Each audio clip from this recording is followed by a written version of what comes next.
Vamos lá, pessoal, vamos conversar a respeito sobre os documentos, a triagem dos documentos para que possamos ter sucesso na ação de uso campeão. O que eu quero trazer para você?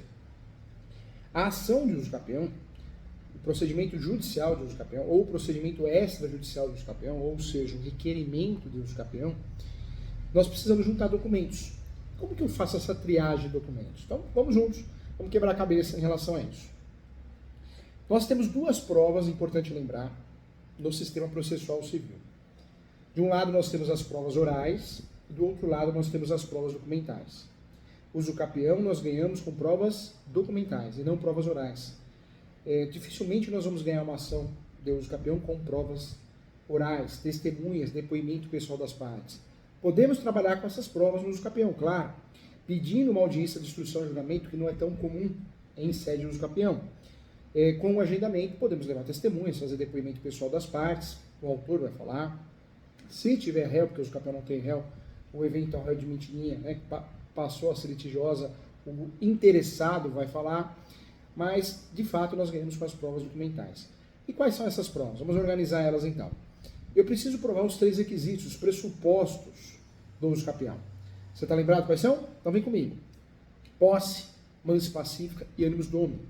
Posse, mansa e pacífica e animus domini. Como que eu provo a posse? Fotos, imagens, filmagens, contrato de prestação de serviço, nota fiscal.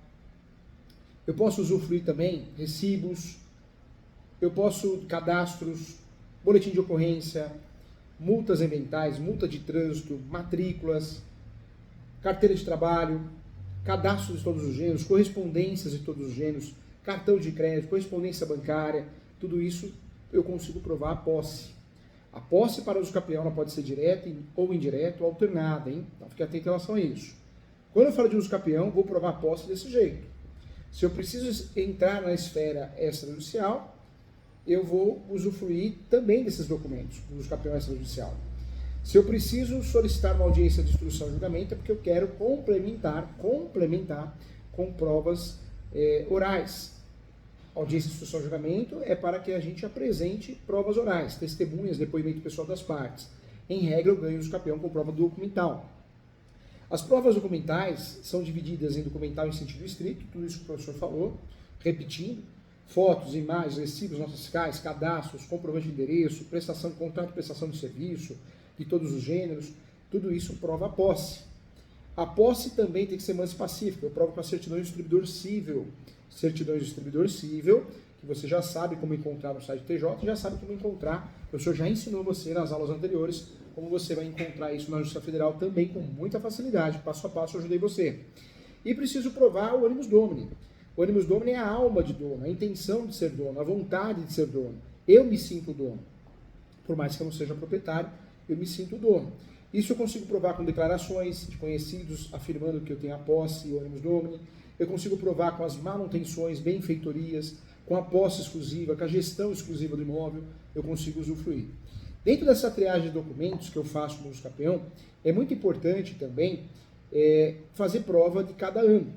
Eu uso o uso capião, muitas vezes, de 10 anos, 15 anos, então eu vou provar, cada ano eu vou provar.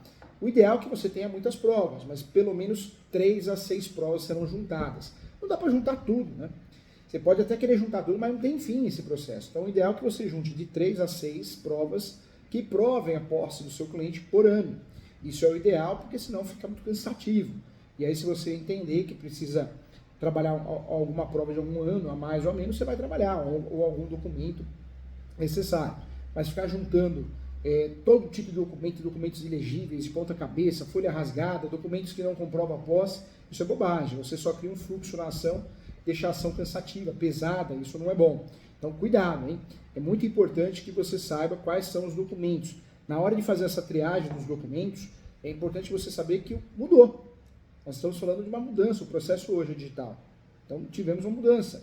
Esses documentos deverão ser apresentados em PDF, formato PDF. Eu escaneei o documento, ficou pesado. Hoje tem vários sites, vários programas que você consegue reduzir o tamanho do PDF, deixar o arquivo comprimido, né, ou seja, reduzido, e você consegue juntar no site TJ, porque se você for juntar dependendo do tamanho do arquivo, você vai ter dificuldade. Então você pode fazer isso também.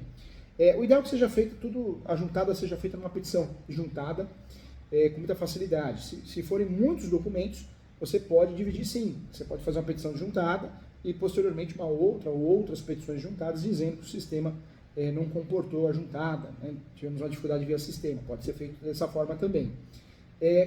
Quando nós falamos aqui de documentos que provam a posse, carteira de trabalho, eu falei aqui também, cadastros de todos os gêneros, tudo isso prova a posse. Folha de rescisão de contrato, justiça eleitoral, cadastros no SUS, no hospital, convênio, tudo isso prova a posse. Tudo isso deve ser separado nessa triagem.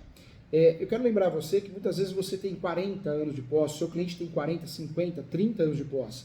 Por mais que nós vamos falar a verdade sempre, né, a posse exata que ele tem, ele ou ela, o nosso cliente, mas nós vamos usar o instrumento de uso capião, e se o uso capião pede 5 anos de posse, 10 anos, 15 anos, nós vamos provar a posse desses 10, 15 anos.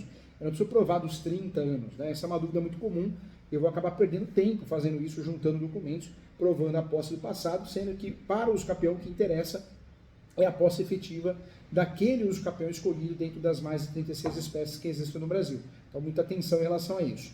Prova documental é tudo que é palpável. Quando nós falamos de prova documental, como já estudado aqui na nossa aula, no nosso curso, prova documental em sentido estrito é o que faz a gente ganhar o processo do uso capião. A perícia é uma prova documental também, é o perito que faz, ele é nomeado pelo juiz e vai lá e faz. Faz a topografia, o georreferencial, planta e mineral descritivo. Lembrando que o perito só pode ser chamado de perito quando ele é convidado pelo juiz a prestar o serviço. Quando nós contratamos um topógrafo por fora, ele não é perito, ele é um topógrafo, ele é um arquiteto, ele é um engenheiro que vai fazer esse serviço, é uma prestação de serviço, é um assistente técnico, tá? Então é diferente. Cuidado também, nós temos a inspeção judicial, já conversamos sobre isso.